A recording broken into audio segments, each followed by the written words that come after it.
It's now time for What's Up Asheville, sponsored by the City of Asheville, with the host, Mr. Sam Parada, and here he is. Hello Asheville, you're listening to What's Up Asheville here on WRES 100.7 FM. I'm your host Sam Parada, a communication specialist with the city, and it's been some time. How are you? I hope you're staying warm, staying dry and safe in your homes with the snow and the ice outside. Today we have a Asheville Fire Department employee, Ross Parkinson. How are you today? Doing well, thank you. Great, thank you for being here. We spent a lot of time together at the EOC, the Emergency Operations Center, during Helene. We didn't really get to chill or talk too much, so it's like a first one-on-one conversation with you. So thanks for being here. Ross, you are the fire branch manager, is that right? Well, so I'm in the preparedness and response branch manager, yeah. So captain with the Asheville Fire Department, and currently that's my role is essentially in the emergency management division. Right, yeah, and we did a lot of that over the past 2 weeks. We sure did, yeah, we've been busy. Just a little bit. I think right now, as of today, I have been going for 14 days straight with no break in between. I assume you're in the same position. Yes, sir, yeah, it's been a long 2 weeks. Yeah, and I think it's been good. The response this time, Helene was my first time going through something like that, and this time around I feel more prepared. And that's kind of what I want to talk about today. What are the big differences between this time and Helene? Not talking about the hurricane and sure, like the actual damage, but in levels of response within the city. Tell me more about that. Sure. So we base our response, what we use is a complexity analysis. Mm-hmm. So we've got a form that we just recently revised it a little bit to try to capture some of the things that we've learned, certainly since Helene, but we're constantly trying to improve our tools and methods. But we use that complexity analysis to sort of determine, or at least give us a ballpark sense of how difficult or how challenging or how complex an incident's going to be. Right. So certainly during Helene, that was sort of the most complex, and that once we take that complexity analysis, we have different levels of activation. And it goes from 5 to 1. That's correct. 5 being the easiest to manage, to everyone run. Right. Yeah. So we were during Helene, certainly we were at a 1 for a very long time. Yeah. And during that time, we learned a lot and worked with a lot of our partners, and really, we had there's quite a bit to learn. And plenty. Yeah, I mean, it's the first time I assume most of us had gone through a situation like that. And I know you guys deal with fires all the time. If you had to give it a complexity analysis, it would always be a 1, I imagine, if there's an actual fire in a building. But the scale is much smaller. So, I feel like with Helene, we were all in that room, and we had plenty of partners. We had people at the ready at all times. But still, it's my first time doing that. I don't know if it was your first time doing something like that. So there's always going to be a learning opportunity, no matter how much we try and how much we really put 24-hour shifts and our lives on the line. But so this complexity analysis, who does it and when does it get done? Sure, that's a great question. Well, so the way it works is that any other department within the city can do it. And so we try to have some training on that, and some departments use it a lot more often. Yeah. But any department can call us in emergency management, and we can help walk you through it. Mm-hmm. And what that does is that it gives you a number, and that number corresponds to an activation level. So, it's certainly a good starting point, and we're working now to sort of check, is this thing sort of validate the system. And so far it's been pretty accurate. Which is a good tool to decide, hey, is this something that my department deals with normally, or is this something that we need some help and we need some coordination? Totally. And once it starts reaching that level 3 area, that's when everyone gets involved. Sure. And just for the listeners to get an idea of some examples of what this complexity analysis looks at, is things like, I don't know, amount of damage to a property or something. That's right. Yeah. So we've got, it's the same thing. There's 5 choices going from essentially the least complex to the most. Right, like a trash can fell over, or this building right. could potentially fall and crumble. That's right. Yeah. Right. And we look at things like how long it's going to take. Is this the sort of thing that we're going to get squared away by the end of the day, or is this going to take us a week to fix? Is this for the storms that we're looking at? There's a weather piece of this. There's a piece of it that says how widespread is this incident? Is this an incident that just is in a neighborhood in the city of Asheville, or is this the entire region? The whole thing. Right. Right, and then each one of those categories has a number 1 through 5. That's correct. And then you add them all up at the end. Correct. You average them, and then gives you the level. Yeah, so it spits out a number, and that number is within a range to correspond to an activation level. Yeah. And so 5 is sort of the everyday. Yeah. What we're doing on a normal day. 4 is a monitoring. So right now we're technically in a monitoring phase. Yes, we are. Yep. So what that means is that our great fire department partners and other departments in the city that usually are out and about, such as sanitation, stormwater, transportation, all of these folks are in the room keeping an eye out for any potential danger that could happen. I don't know if you want to describe a little bit more what happens during level 4. Sure. So level 4 is actually just a monitoring phase, and what that is in emergency management, myself and my boss and a couple of us, we're essentially available. We're looking at things like weather reports. We're getting briefings from different departments that may be activated or involved. When we move up to a 3, it's called Command and General Staff. And what we do is we use the ICS system, so the Incident Command System. And what that says is that we're gonna expand. We can both expand and then contract this system based on complexity, based on the needs of the incident. So Command and General Staff is sort of the first step in building that incident command team. The Command and General Staff, there's an incident commander, there's different section chiefs that run operations and logistics and a few other things. So many roles. That's right. Yeah. And so that basically means at least one representative from each department should, be in the know of what's going on. Communications people, we have between 3 and 5 people at all given times in the room with you guys to make sure that we're sending out street closures, safety announcements. You heard my voice. I am so sorry for that. About AVL Alert in Spanish and English. You're sick of it, but we gotta do it.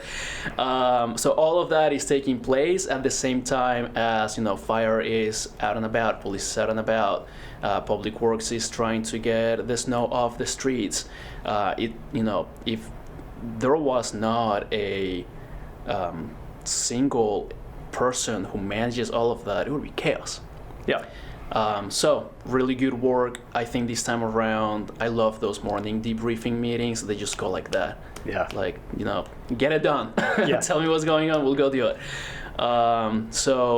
Anything this time around in terms of, how was morale and how did people feel prepared to handle this winter storm? Well, I hope they felt pretty good about it. That's what we're there to do. I mean, we've all got a lot of experience at this point. I mean, Hurricane Helene was it tested us. One of the biggest, if not the biggest, incident that we've ever had in our area. Yeah. And it took the entire city and regional partners, state and federal partners, for weeks and months, and quite frankly, we'll be dealing with it for years. So I think we're all as a city not only is the citizens and much more resilient, but as a city staff, the departments are we've got more experience. I think that there's a lot of support and a lot of buy-in for the system. I think that everybody realizes that by putting everybody in the same room when things are happening, we can get more done, and it makes everybody's life a little easier. So I think the support is really good. We had support before the storm, which is why we were able to put these things together and get an emergency operations center, get an emergency operations plan. So we've got a lot of support from the top down and I think from the bottom up. Totally, yeah. This time I felt safe and confident walking into that room. I have a history with that space, some PTSD, but it felt fine. It felt like even if things get bad outside, I felt like we could get through it. Yeah, in a very good way for everyone. And now, all this, we're talking about this, and a resident listening could be like, this doesn't really affect me. And the truth is that, it doesn't really affect you. You don't need to know what an ICS is, or the EOC, or the JIC. But I think that it's helpful for people to know what we're doing and what we go through when we plan these kind of events. And also, if you know that a storm is coming, check our socials, check everyone's, the City of Asheville has Facebook, Instagram, all that stuff. The fire department has Facebook, Instagram, all that stuff. APD, the police department. So in a situation like this, we're going to be sharing information in all of them. So, just keep an eye out. Turn on your AVL alert. That's right. Listen to my voice and speak in Spanish. My friends, they kept the recordings for that. And just, stay safe and stay alert to what you can do.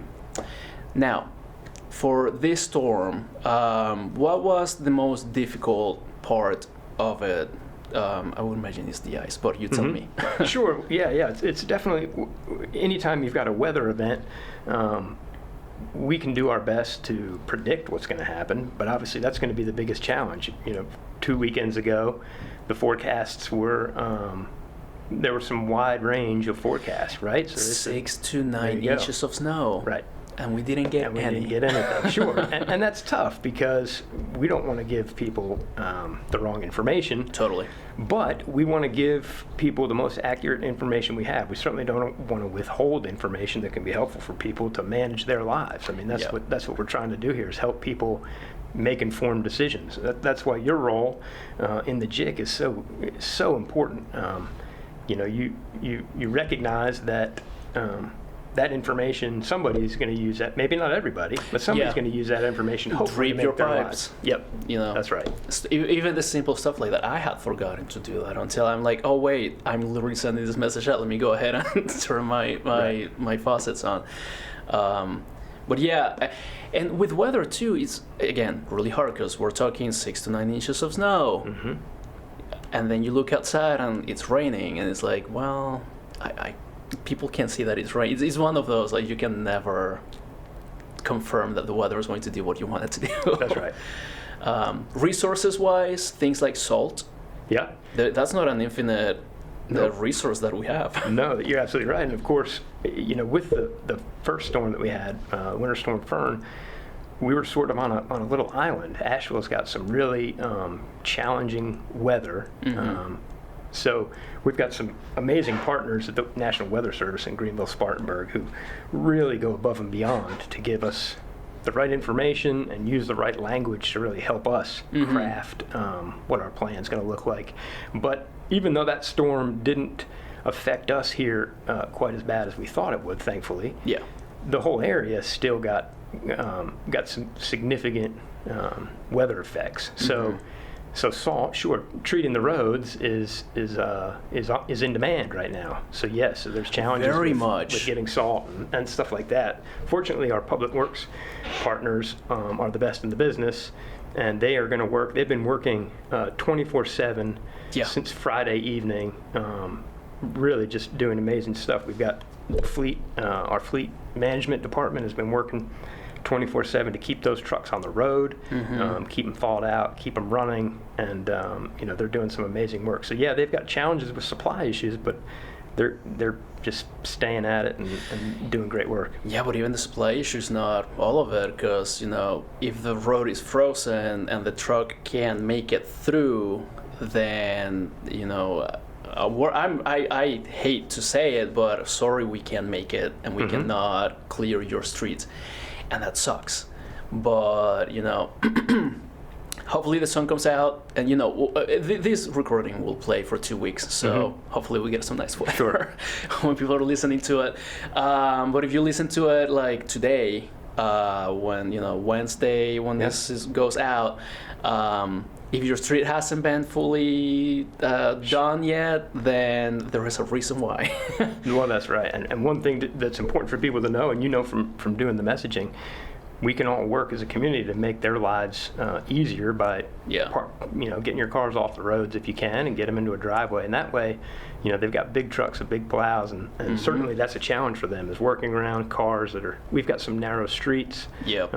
So we did a good job during both of these storms messaging that out to say, hey, let's get your cars off the roads if you can, and really make it easier for them to do a good job for you. Yeah, totally. I think in terms of preparing for events like this one, we have hit a stride of staying calm, getting the right people in the room, debriefing, sending out those messages. That's all great. What you as a listener can do is, follow us on social media. Share any big weather events or emergency events that are taking place. Make sure that you're prepared. We've had so many episodes in this show about being prepared for stuff like that. And then sign up for that AVL Alert. You'll get to listen to me, Clay. Everyone loves Clay, with the water notices. And it's just a way for you to know exactly what's going on. We don't want to worry you, but we want to keep you informed. And I think that's step number one to survival, really. Know what's happening, what you can do and what you can't. So, are we expecting this weather to continue? I hope. I'm ready for spring, I can tell you that. Oh, me too. We may get looks like we may have some precipitation tonight or tomorrow, but it doesn't look like it's anything that we're too worried about right now. Yeah. Looks like into next week. I was looking at the forecast earlier. Hopefully we got some warmer weather on the way. I'm not going to say much more than that, because I don't want you to promise hold it. Yeah, you're not a weatherman. But okay, that's cool. Well, hopefully not too cool. But just stay in touch with us, especially for situations like this. Did the snowstorm have a name? So that's kind of a tough one, and we go back and forth on this sort of thing. So what happens is that when it comes to winter storms, the National Weather Service does not name them like they do a hurricane. Okay. So the Weather Channel does. So our practice is to typically, if the storm is big enough to become a federal disaster, then they will often adopt the name that the Weather Service has picked up. So we're sort of following their lead to say that we at the City of Ashland Emergency Management, we have not officially picked up the name of this most recent one, because it hasn't reached that federal disaster. I see. Right. Okay. But Winter Storm Firm did, so we did adopt that name. Yeah, that one was crazy. Like, it got cold so fast. Yeah. And then the wind. Yep. Yeah, that did scare me a little bit. Just taking care of my house, making sure that everything's fine. Sure. But I was just waiting for that phone call, like, hey, get down here or whatever. We'll send a truck to pick you up, because I don't know if I want to drive on icy roads. Yeah, that's absolutely right. And I think it's we've heard from a lot of people, especially when the wind and the rain starts to go on. There's still a lot of people still have a lot of stress and a lot based on from Helene. I've got a couple of young kids, and they for quite a while, it'd start to rain and the wind start to get going, and they'd get a little upset, which is completely understandable. I get upset.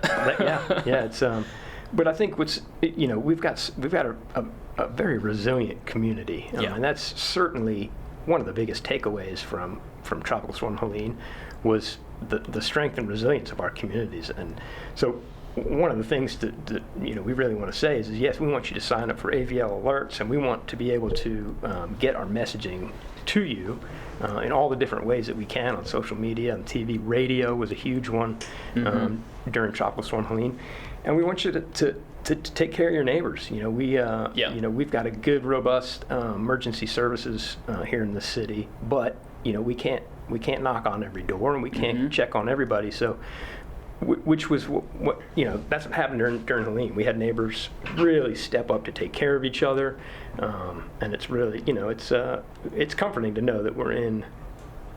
We have that sort of a community here. Totally, and part of the weather preparedness, or like hurricane preparedness, which should be like an all year round thing, is to go ahead and be ready to fend for yourself for 48 hours? Yeah, so the rule of thumb is 72, but we certainly we don't. If you can do longer than that, that's great. That's but. And I think, I'm sure after Tropical Storm Helene, there's a lot of boxed waters in people's houses. Yeah, I was gonna say, when I first heard of Fern, he's like, "Do we have water in the pantry?" We did, but I still sent. It's like, "Hey, go buy water." That's right. And guess what? There was no water. Yeah. But luckily, there was not that level of panic. I feel like people have hardened themselves enough to be like, "Okay, we gotta be self-reliant." Also, no need to panic like crazy. And going back to that 48 to 72 hours of taking care of yourself, that also, hopefully, you have the resources to also check in on other people. That's right. I know that happened a lot during Helene. This time around, it didn't feel like we needed to do that in our area. Everyone seemed to be doing just fine. But there's always the possibility. Sure. And if we need to do it, then we'll do it. This past weekend with the snow, nice weather. I think, I don't know. I didn't drive anywhere. I went sledding for the first time in my life. That was fun. Great. But I was still on call. I was doing some social media messaging. I was doing the AVL stuff. So it was good to know that almost 24. I don't know if it was 24/7. It was 24/7. Yeah. But there were people on call at any time to be ready to work. Yes. So in that level 3 activation, which we were set up for, we've got people 24/7, and so what we do is we have all of the department directors that are doing operations. So you've got Public Works obviously had the biggest lift during this thing, but police and fire, we've got people from the water department, transportation, so they're all in the room. And the beauty of that is, if we have a fire truck that gets stuck in the ice, the Public Works supervisor is right there, and we can just across the room say, help us out. we've got a truck that's stuck over here, can you help us? And that's how it works. Yeah. So having that ability to put all of the decision makers into one room really helps streamline your operations. Yeah, absolutely. And gives you the best service that you can get, which and that's really the idea. Yeah. And so, what do you usually do when there is not an activation or a storm? What is your day to day? Yeah. So right now, the biggest thing that we're doing is we've got an emergency operations plan, and what that is that is your framework for what we're going to do, how we're going to respond. So that plan, there's a city plan, and then each department has an annex. So that's sort of different things that they'd be responsible for during different events. And then we have annexes for different issues. So winter storms, and we've got cyber attacks, all these sort of things. Right. So what we did is after part of the plan is what we call an after action review. So we look at the situation and say, all right, what worked, what didn't work, how are we going to do this better the next time? Now, we do that regularly. It's on a regular cycle, but it's also after a major event. Yeah, because I was gonna say right after Fern, which was the ice storm. Yep. So yeah, we've been talking a lot about Fern and then the snowstorm. Sure. Fern is ice, snow is snow. Right. Right after Fern, which was the ice storm, we, as a department, had a very quick after action review. We just didn't have time to have everyone together, but we started that process. And I assume with the snowstorm that just happened, we're going to do that again. Yeah. And then, so you're in charge of like reviewing that and seeing what's going on? Yeah. So after Helene being as big as it was, we actually had a third party come in, and they were the ones that built the plan for us to begin with. So what we did was we did an after action review of that plan. So what in this plan worked. Got all of our stakeholders together with a series of, we had some surveys, we had direct interviews and meetings, we had some tabletop group work, and essentially put together a work plan that says, hey, this is what we need to do to be better next time. And certainly with a storm of that magnitude, there's all sorts of things to learn. Yeah, totally. So that's really what we're doing now is we're taking that plan, we're making the necessary updates to it, and really making sure we capture as much as we can from this incident, because it's it really is not only one of the biggest storms we've ever had, but one of the biggest we've had across the nation. So there's so many lessons to learn. Yeah. And we really want to make sure that we're capturing those and moving forward as best we can. And we're a local government, which means we have very limited resources. We do have partners, and we do have help with the county and the state, etc. But at the end of the day, we have to first fend off for ourselves. That's right. And then we can expand and see, okay, who can help? What can we do? So it's good to know that we're actively looking at how to improve that kind of response. Yep. Because, anyone could say, hey, look, this storm happens only 100 years. Well, we don't need to worry about it. We'll deal with the next one that comes, which we're not doing that. No, hopefully not. Not while I'm still working, at least. Not you. But yeah, so, hopefully we don't have another Helene anytime in the near future. But there's all sorts of different, challenges that we can deal with. And, plenty of lessons can be learned that we can apply to other scenarios. So the complexity analysis is not just for weather-related stuff. No, not at all. You mentioned cyber attacks. It could be hopefully never, but like a high-profile case of a shooting event. That's right. Or a fire that gets too out of hand. Maybe potentially a forest fire or something. Yep, exactly. That will still count for that complex analysis. And even though they're different, we still would treat it with a baseline of management that is the same. Everyone comes in. Communications will be going out, people will be out in the streets, or workers, staff, working the event. So, I guess.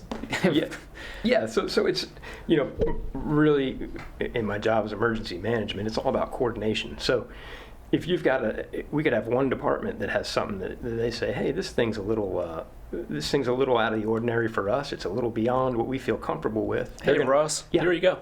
Yeah, that's right.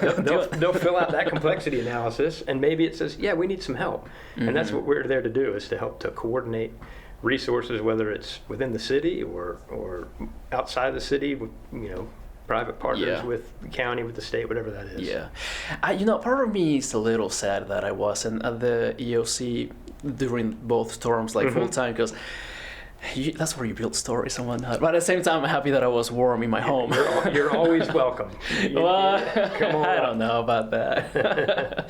Well, hopefully, and I say this with love in my heart. Hopefully, we don't see each other much at the EOC, because that means there's nothing bad going on outside. Yep. But if there is, I'm glad to have people like you working there, and it's just like it's. People like you make it not as stressful and awful as it could really be. And I think us employees perform better when we feel like comforted and, just happy. Yeah. Well, not happy, but you know what I'm saying. Yeah, sure. No, I appreciate that, and I hope Confident. That's good to hear. Certainly, we work with some tremendous people that when we get together and work as a team, I think that sort of confidence. Yeah. It comes naturally because you're working alongside some pretty high speed people, which is it's comforting. Yeah. Well, thank you so much. Pleasure. Thank you for the work we've done this week, and when I say we, I mean like you guys, really. Yeah. And again, follow us on social media. Sign up for AVL Alert to be on top of what's going on during emergency situations. And thank you, Asheville, for moving your cars out of the way. Yep, that's right. All right. We'll see you next time on What's Up Asheville. Thank you. You've been listening to What's Up Asheville, sponsored by the City of Asheville in collaboration with WRS 100.7 FM. This program will re-air every Monday, Wednesday, and Friday at 12:30. Thank you for listening.